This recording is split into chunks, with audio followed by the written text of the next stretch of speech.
Hi everyone, it's Evangeline, and today we'll be taking a look at our etrailer RV outdoor rug. So if you got your fifth wheel, you have your motorhome, you're ready for a big adventure, this is going to be a big outdoor rug that just sets the space, makes your base camp, and gives you a nice, sturdy, but also comfortable surface. RV mat, outdoor rug, patio mat, whatever you want to call it, you've probably seen it out at the campsites, beside those trailers, beside those campers. Now this is a popular way just to show off your style, but also create a nice space for you. You have some unique features to the etrailer RV outdoor rug, though, that separates it from some other brands. We'll talk about it, we'll see if this is a style you prefer, maybe you prefer the others. It's best to know which one is the best one for you though. So three of the main features for this is going to be this has a lot of stake down points, so you can see the grommets all around.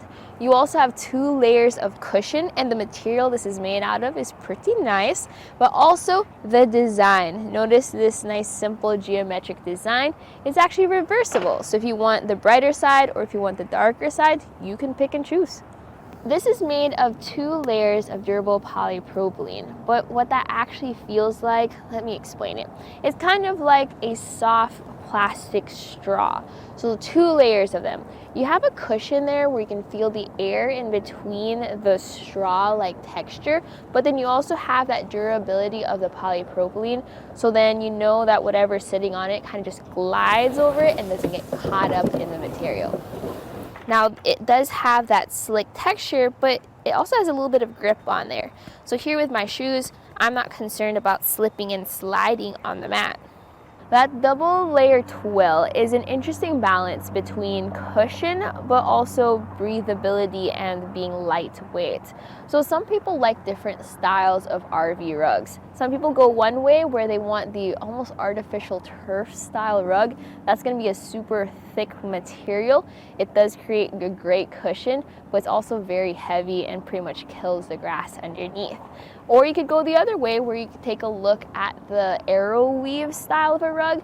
That one is a lot thinner and it's a lot more open when it comes to the weave, but then you can also feel the rocks underneath and grass does peek through and scratch at you. So between those 2 types, this is a really good balance. Now, what type of surface are you planning on using this rug over? So for example, we have this pavement here, we've got our parking lot, and there's actually some rocky rocks underneath the mat. So for some thinner style mats, I would feel the rocks as I sit down very uncomfortable.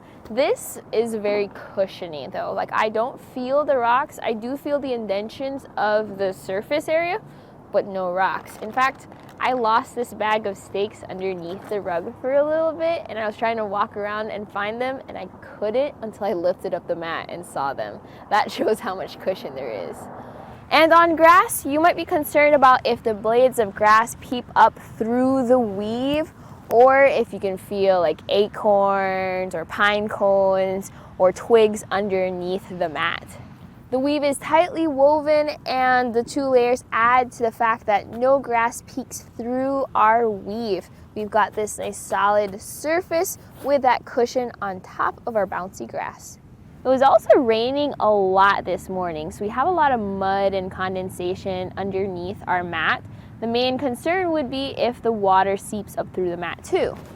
But sitting on the rug, I don't feel that moisture seeping up through the rug. Now, if I put this directly into a puddle, I'd be more concerned. But just sitting on the grass, I'm not worried about the water coming up through. Also, now not today because it is overcast, but I tried this type of a rug outside in the sun, and even with the sun beating down and the ground getting hot, the mat was surprisingly cool and comfortable. Different campsites have different surfaces too. So we saw it on that concrete, similar to the concrete pad you see or where you set your camper on. And then we see it here on the grass. Grass has its own pros and cons, especially moisture and the grass shoots coming up. That's usually what gets people.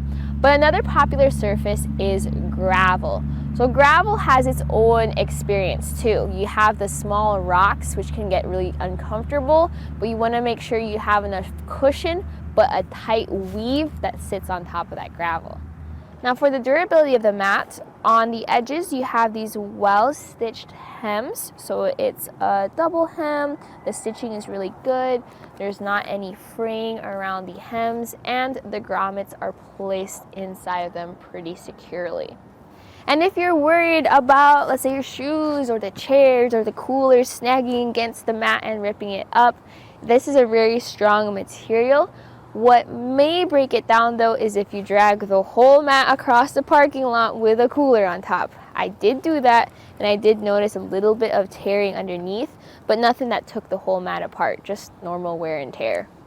The material also means that this rug is UV, mold, and mildew resistant. So the UV rays won't start fading it compared to some other types of materials. Mold and mildew resistant is important because you are going to spill things on your mat. You are going to have moisture, whether it's underneath or above your mat too.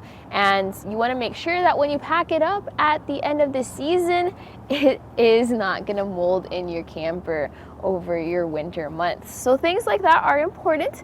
If you do want to though, you can hose it off. You can just use soap and water, just water, and just hang it up to dry. This does repel the water, although your seams may take a little bit longer to dry out.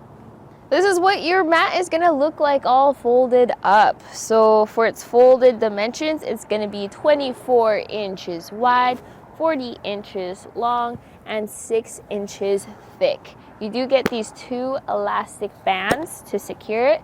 Honestly, this is how I would secure it, just because it's nice and compact as is.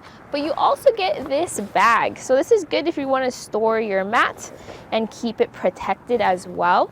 This is going to be a bag that fits around it pretty much perfectly. You do get a little bit of extra room, but not that much. But you do get some stakes in here as well. The number of high visibility stakes with those bright yellow tops will match the number of grommets in your mat. So these fit into that pouch, and because they're so easy to put into the ground, you don't have to carry an extra mallet. So that's pretty much all you need for this mat. So the bag is a snug fit around your mat. It can be a little tricky to zip up because you have to support those stakes and pull things tight together. You can see how the bag is made of a nice, strong, durable material. It does have that water resistant finish too. And then you have these cords up top to make it easier to carry around. This makes it a lot more secure if you want to store it inside of your basement or inside of your camper. Unfolding it, you can see that it's designed to fold along the stitch seams. We'll take a closer look at that later. But this helps out because no matter which way you start folding it back up, you'll know that it can fold up to the same size. Leaving it out in the sun helps reduce wrinkles. Oh, and you can pick which side of your rug you want to use, the darker side or the lighter side.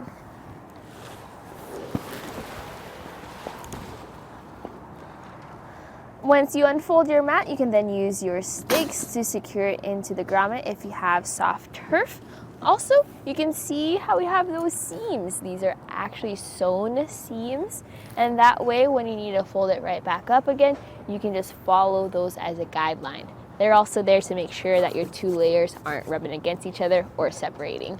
Can't really stake anything down when you have it in a parking lot or on pavement, so make sure you use something heavy in strategic areas.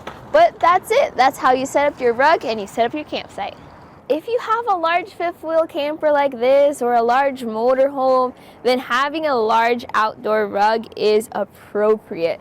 You then are able to take up all this space and have a nice base camp for your campsite, for your chairs, place for your kids or your pets to explore and just hang out in.